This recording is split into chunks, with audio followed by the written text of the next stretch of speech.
OBC महासभा का vision ये था कि हम एकता में आएं और अपनी जनगणना कराएं, जातिगत जनगणना, और इसके बाद संख्या के अनुपात में अपनी हिस्सेदारी मांगे, जो हमारे संवैधानिक अधिकार हैं। हमारे यहाँ पे लगभग ये 10 से 15% ओबीसी वर्ग के लोग अब कावड़ धो रहे हैं मध्य प्रदेश में। इनको अब समझ में आ गया है कि यहाँ से हमारे रास्ते बंद हैं। अगर यहाँ से भी हम कितना आगे तक जाएंगे, लास्ट में वो जो दरवाजा मेन है वो बंद मिलेगा इनको। हाई कोर्ट तक का घेराव कर चुके हैं, भले हमें लठ पड़े, मारा पीटा, जो भी किया, क्योंकि हमें मालूम है कि अब हमें रास्ता जो महापुरुषों ने दिया है, संविधान की जो विचारधारा है, जहां से हक अधिकार मिलने वाले हैं, हमें वही रास्ता चलना पड़ेगा। उत्तर प्रदेश का पूरा समाज, यादव, लोधी, कुर्मी, काची, पटेल, कुशवाहा, एसटी, एससी सभी मिलकर एक रास्ते चल रहे हैं। अभी 143 निर्दलीय लोग जिला पंचायत में जीत के आए हैं। बशर्ते ओबीसी महासभा के खुद कम से कम 47 जिला पंचायत सदस्य जीते। हम एक दूसरे के जन्मदिन, शहादत दिवस, शहीद दिवस पे अगर इकट्ठे होके और काम करते हैं तो निश्चित ही ये वर्ग पूरा एक होके और मनुवाद, सामंतियों के खिलाफ बड़ा आंदोलन छेड़ सकते हैं। क्या होगा?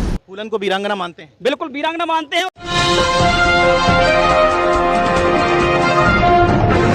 साथियों नमस्कार, मैं हूं नीरज पटेल और आप देख रहे हैं नेशनल जनमत। ओबीसी इस वर्ग पर लगातार आरोप लगते हैं कि ये वर्ग बन ही नहीं पाया, विभिन्न जातियों का समूह बन करके रह गया।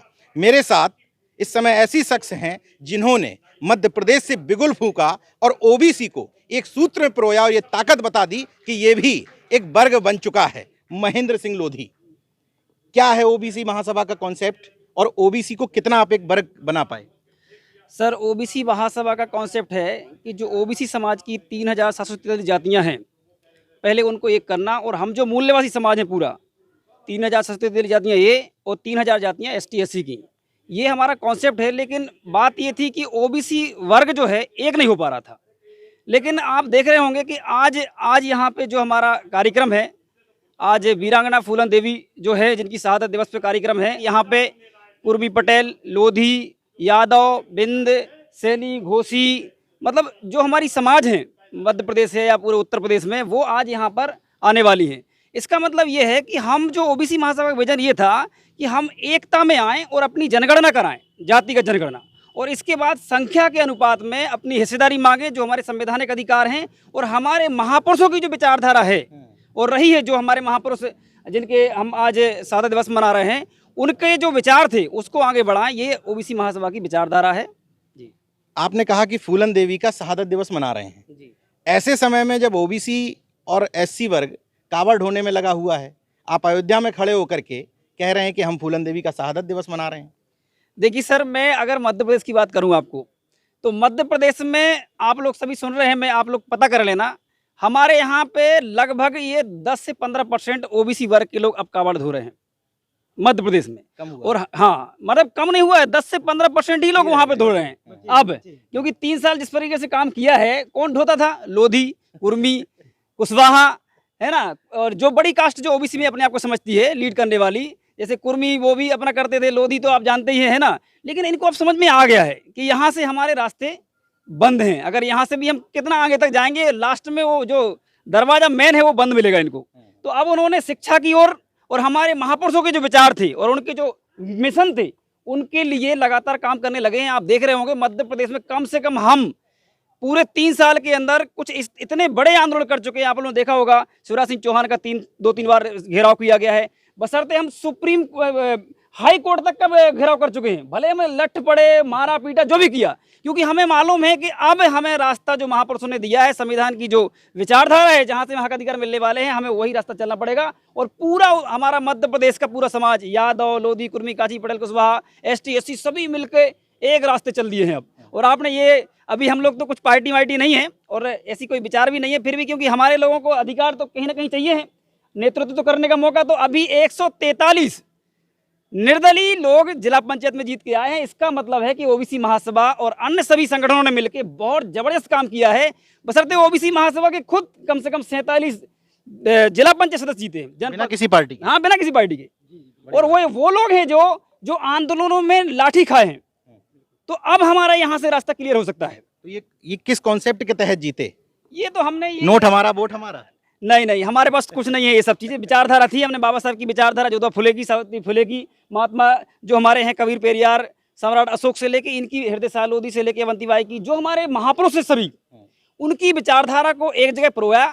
हम ये चाहते हैं जो आज हो रहा है कि हम यहाँ फूलन देवी जी की अगर यहाँ पे इकट्ठे हुए हैं तो कल अवंतीबाई के लिए भी आप सब इकट्ठे हो। जो सारे हमारे महापुरुष और जिन्होंने शहीद जो हुए हैं, अगर हम एक दूसरे के जन्मदिन, शहादत दिवस, शहीद दिवस पे अगर इकट्ठे होके और काम करते हैं तो निश्चित ही ये वर्ग पूरा एक होके और मनुवाद सामंतियों के खिलाफ बड़ा आंदोलन छेड़ सकते हैं और हमने शुरुआत कर भी दी है।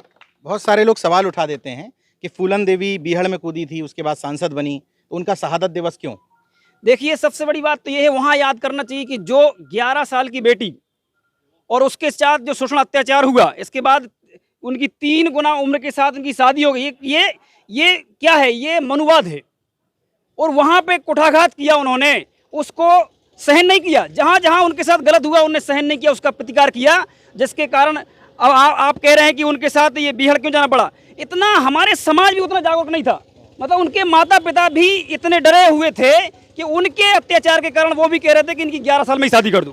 तो ये हमारे एक समाज की बहुत बड़ी कमियां थी, पर हम अब धीरे धीरे ज्योतिबा फुले, सावित्री फुले, कबीर पेरियार को पढ़ रहे हैं और आगे बढ़ रहे हैं। वो उनके साथ शोषण, अत्याचार, बलात्कार, इतना सब कुछ हुआ जिसके कारण उनको जंगल चुनना पड़ा।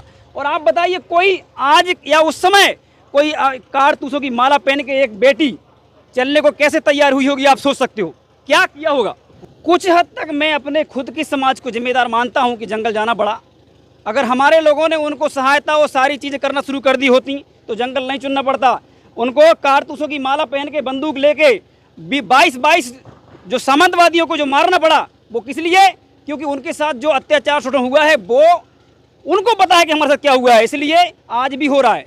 आज आप उन्नाव देख लीजिए, आप भदौली देख लीजिए, आप पिंकी लोधी का बुलंदशहर देख लीजिए। आप कहते बड़ी बड़ी क्षत्रिय दुनिया की बातें करते हैं, यहाँ पे लोधी समाज के लोग। पिंकी लोधी के साथ 4 शर्मा लड़कों ने बलात्कार किया, वहाँ का सरपंच उसमें मिला और वहाँ का मंत्री भी मिला, वहाँ पे जो बीजेपी के सिटिंग उसमें एमएलए थे और मंत्री थे। इसके बाद भी 9 दिन तक कोई एफआईआर नहीं की गई। और जब ओबीसी महासभा 1000 किलोमीटर आके बुलंदशहर आई और जब हम लोगों ने थाने का घेराव किया, तब जाके वहाँ रिपोर्ट लिखी गई। ये उत्तर प्रदेश के हमारे ओबीसी वर्ग का काम है कि हम इतने कमज़ोर हैं आज भी, इसलिए फूलन देवी उस समय बनी। और मैं तो उनको नमन करता हूं कि उन प्रधानमंत्री तक को झुका दिया और मध्य प्रदेश की सरकार वहां पे सरेंडर किया, यहां तक नहीं किया। और ये हमारे लिए बहुत बड़ी बात है कि एक महिला ने पूरे देश की राजनीति को हिला दिया था। लक्ष्मण यादव दिल्ली से आए, आप मध्य प्रदेश से आए, तमाम अन्य जगहों के जिलाध्यक्ष भी आए, उत्तर प्रदेश के लोग भी हैं, बिहार के लोग भी हैं, वर्मा जी हैं हमारे उत्तर प्रदेश से। करना क्या चाहते हैं आप लोग? इस मुहिम को कहाँ तक ले जाना चाहते हैं? देखिए सर, हमारा मेन उद्देश्य है फूले अंबेडकर विचारधारा को आगे ले जाना। मतलब संख्या के हिसाब से हिस्सेदारी, जो ज्योतिबा फुले, सावित्री फुले, कबीर पेरियार की जो भी विचारधारा है, उससे ही हमारे बच्चों का भविष्य बनने वाला है। और कोई भी कितनी भी कावड़ धो लो, आप कितने भी आप मंदिर बना लो, मस्जिद बना लो, ये तो हम करते भी आए हैं, अभी तक किया भी है और कहाँ नहीं बने हैं। लेकिन हमने क्या फूले की विचारधारा को अपनाया क्या? सावित्री फुले की अपनाया क्या? अभी रिसेंटली अगर अपन जो बलात्कार और सारी चीज़ें हो रही हैं, आज मध्य प्रदेश में भी हो रहा है, ऐसा नहीं है। बीडी शर्मा जो वहाँ के जो है, उनके ही खुद के क्षेत्र में बीडी शर्मा जो 3 बलात्कार हो गए, फांसी लगा ली बेटियों ने, तो आज भी हो रहा है। लेकिन यह है कि हमको अब एक होना पड़ेगा। अंतिम सवाल, इस जातियों में बटे हुए ओबीसी को ओबीसी के वर्ग कैसे बनाएंगे? देखिए सर, सबकी समस्याएं हैं, हर वर्ग में अपने महापुरुष हैं। हम अपने महापुरुषों, सबके एक दूसरे के महापुरुषों को मानते जाएं, निश्चित ही रास्ता यहाँ से निकल के आएगा। और निश्चित एक आपके लिए रास्ता दिया गया है, वो है संविधान, वहाँ से ही सबको रास्ता मिलता है। तो ओबीसी को संविधान में, जो कोई भी जाति में आप हों, लेकिन आपको ओबीसी कहा गया है, इसलिए आप ओबीसी पे कर सकते हैं। अंतरजातीय विवाह एक रास्ता नहीं? बिल्कुल, अंतरजातीय हम उसमें काम कर रहे हैं। हमारे ए.के. सिंह जो हैं वो लगातार काम कर रहे हैं और हम उनको कई लोगों की जानकारी भी देते हैं और इसके बाद वहाँ सफलता ही हमें मिली है। तो ये हम ये भी लगातार करते रहेंगे। और ये एक जो हक अधिकारों का जो मिशन है, यहाँ पे हम सब इकट्ठे होते हैं, वहाँ से रास्ते हमारे खुलते हैं, फिर यहाँ पे भी हम पहुँचते हैं कि हमको अंतरजातीय विवाह भी करना है। जगह का नाम सुनिएगा, इस समय अयोध्या में खड़ा हूँ, यहाँ फूलन देवी की शहादत दिवस मनाया जा रहा था। और एक तरफ कावड़ ढोने वाले पिछड़े वर्ग के लोग थे, एक तरफ महेंद्र लोधी जैसे और रामनिवास वर्मा जी जैसे पिछड़े वर्ग को जगाने वाले ओबीसी लोग थे। तय आपको करना है कि आपके बच्चों का भविष्य उस कावड़ ढोने में ज़्यादा सुरक्षित है या स्कूलों में, विद्यालयों में। देखते रहिए नेशन जनमत, जागरूक और सजग बने रहिए। जय विज्ञान, जय संविधान। धन्यवाद।